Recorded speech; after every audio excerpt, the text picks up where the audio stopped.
Un proverbe turc dit « Quand un clown s'installe dans un palais, il ne devient pas roi, c'est le palais qui devient un cirque. » Il faut absolument que tu écoutes le discours de ce sénateur français, Claude Malhuret, qui a mis en rage Donald Trump lui-même. Le discours était d'une violence nucléaire. Monsieur le Président, Monsieur le Premier ministre, Mesdames et Messieurs les ministres, en février 2022, un fou dangereux, ivre de grandeur, a allumé en Ukraine une mèche qui a fait exploser un baril de poudre et bouleversé l'ordre mondial. La guerre devait durer une semaine, elle entre dans sa 5e année. En février 2026, un autre fou dangereux a allumé au Proche-Orient une autre mèche qui remet à nouveau en cause l'équilibre international. La guerre devait elle aussi durer une semaine.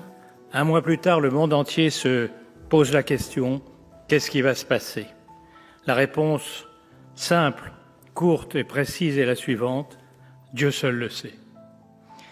Il y a un an, ici même, je comparais la présidence de Trump à la cour de Néron. Je me trompais, c'est la cour des miracles. Un antivax, ancien héroïnomane et ministre de la Santé. Un climato-sceptique, ministre de l'écologie. Un animateur télé alcoolique, ministre des Armées. Une ancienne agent du Qatar, ministre de la Justice. Une groupie de Poutine, ministre de la Sécurité nationale. Un proverbe turc dit « Quand un clown s'installe dans un palais, il ne devient pas roi, c'est le palais qui devient un cirque. » Cette fine équipe a décidé de créer un concurrent de l'ONU. Depuis que son Conseil de la paix existe, Trump a déclenché plus de frappes militaires que Biden durant tout son mandat. Chaque fois que l'affaire Epstein ressurgit, les bombes explosent quelque part dans le monde et font diversion. Bombarder plus pour gagner plus. Il n'y a pas un pays où Trump n'ait profité de la situation pour s'enrichir sans jamais oublier sa famille. Boeing personnel offert par le Qatar, investissement dans tous les projets du Golfe ou d'ailleurs, manipulation des cours de bourse dont bénéficient quelques initiés. Un seul de ces conflits d'intérêts aurait provoqué ici une procédure immédiate de destitution.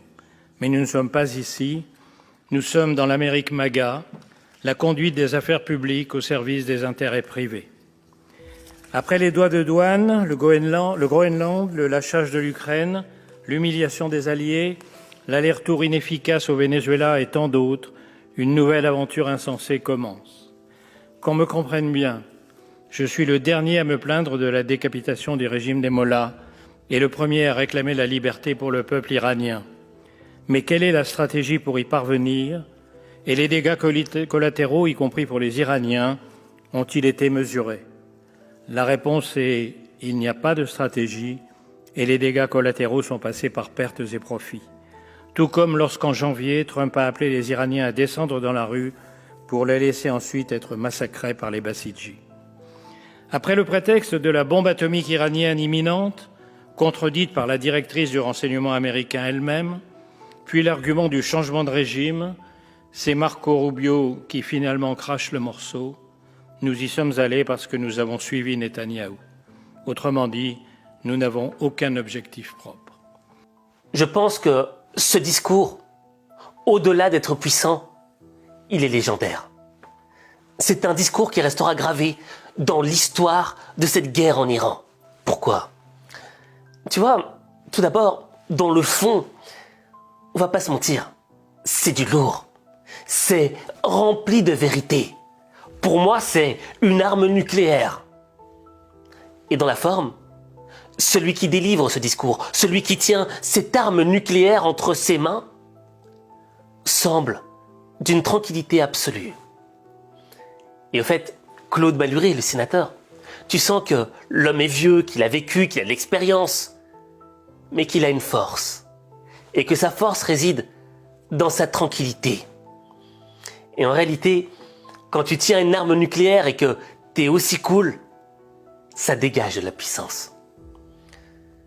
Et en même temps, il y a un autre élément qui m'a marqué dans son discours. C'est la citation turque. Tu peux installer un clown dans un palais, mais tu n'en feras pas un roi. Mais le palais deviendra un cirque. Un proverbe turc dit « Quand un clown s'installe dans un palais, il ne devient pas roi, c'est le palais qui devient un cirque. » Cette citation est extrêmement puissante. parce qu'elle est l'illustration chimiquement pure de ce que l'on voit aujourd'hui. Trump et son administration. La cour des miracles, comme il l'avait dit.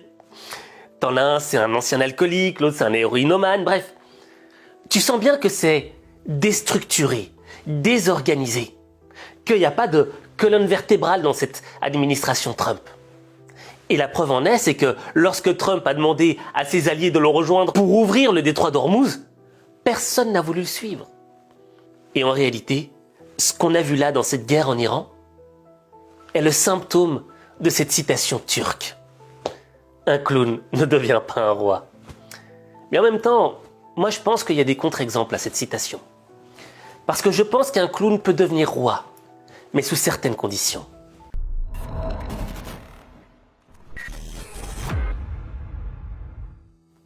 Quand je regarde l'administration Trump, je me dis, Aziz, tu vois, en réalité, faut être qualifié pour prétendre à un poste aussi élevé. Faut un minimum de qualifications que Trump et son administration n'ont pas. On sent bien que ce sont un peu des bras cassés. Le jour où il faut aller vraiment au charbon. Mais j'ai tort. En réalité, pour moi, le contre-exemple, c'est Steve Jobs. Steve Jobs, il a fondé l'une des plus grandes entreprises de l'histoire. Et pourtant, il n'avait pas les qualifications au début. Il n'avait pas les diplômes, il n'a pas fait les bonnes écoles. Bref, pourtant il y est arrivé. Un clown a réussi à se transformer en roi. Mais comment?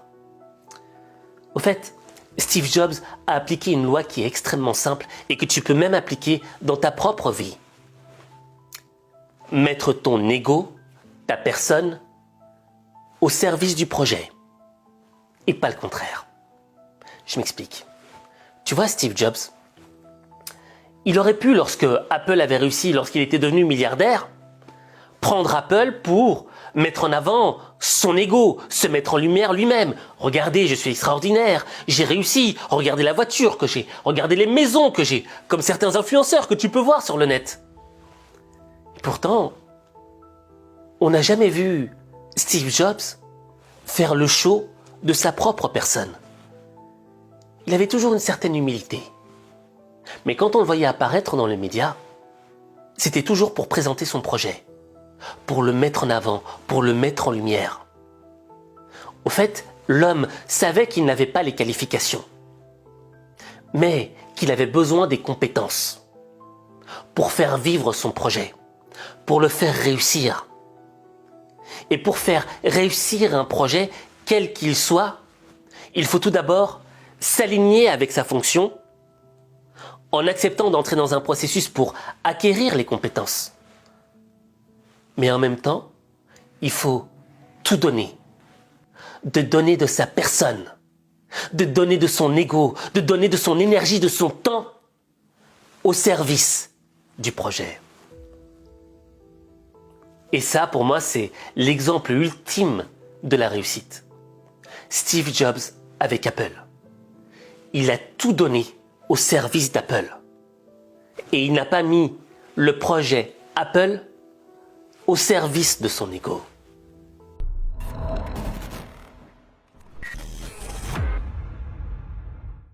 Et tu l'auras compris, Trump, c'est le contraire de Steve Jobs. On le voit bien. Là, avec le temps, ça saute aux yeux. Trump met sa présidence au service de son ego, au service de ses intérêts personnels, de ceux de sa famille. 6h50 heure de Washington, les traders normalement dorment encore, mais voilà un mouvement anormal. En 2 minutes seulement, 6 millions de barils de pétrole sont vendus à un tarif très élevé. Et sur le marché des actions, au contraire, on achète des titres à un prix très intéressant.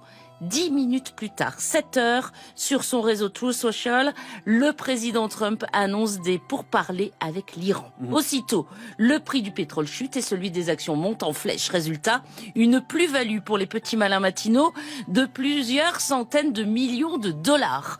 Voilà de l'argent facilement gagné.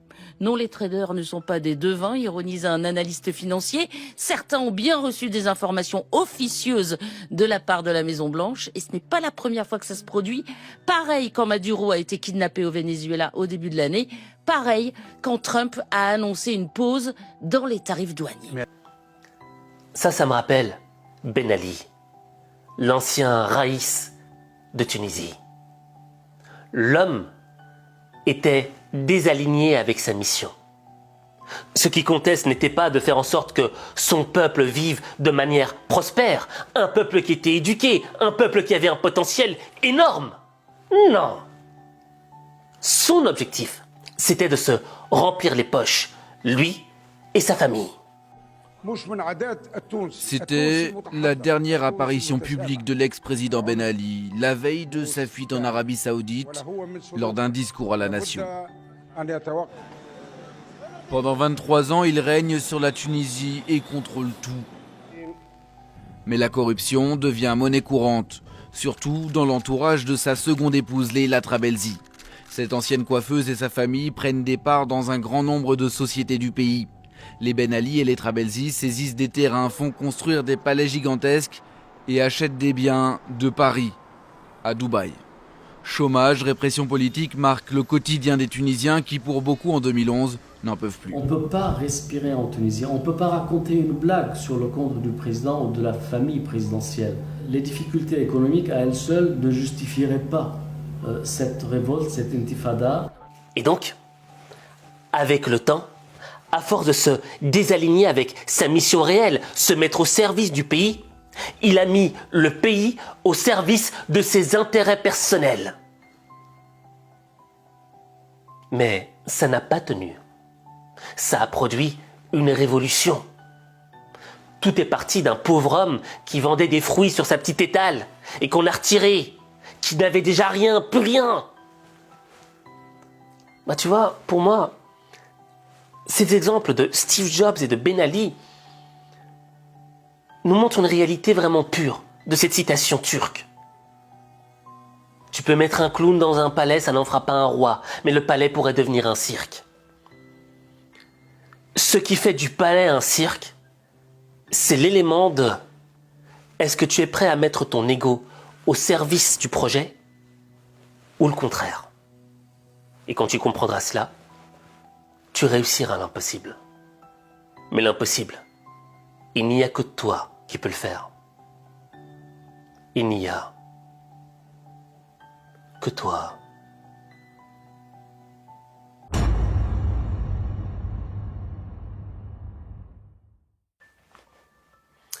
Honnêtement, je suis déçu de Donald Trump.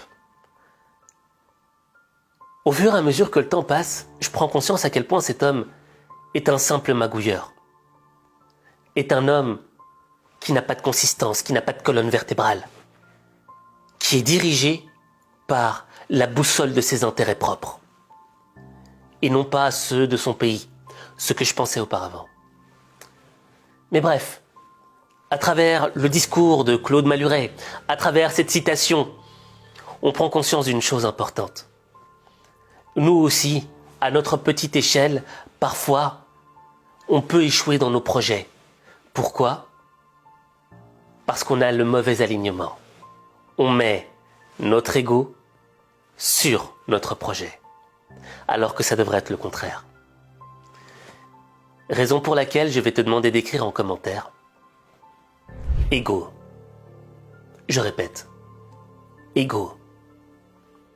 En réalité, les gens diabolisent l'ego.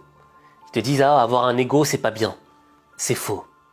Mais moi ce que je pense c'est que c'est pas bien d'avoir du sur-ego, se voir plus beau que l'on est, et aussi d'avoir du sous-ego, se voir plus moche que l'on est. Mais il faut avoir un ego équilibré. Un ego équilibré et un ego aligné dans le bon sens. Mon ego au service de mes projets. Et quand tu écris ego en commentaire, tu signes un contrat moral avec ta propre personne. Je mettrai tout ce que j'ai en moi au service de mes projets, au service de mon objectif. Parce que c'est la solution la plus sûre, la plus optimisée pour réussir tout ce que j'entreprends dans ma vie. Alors écris ego en commentaire.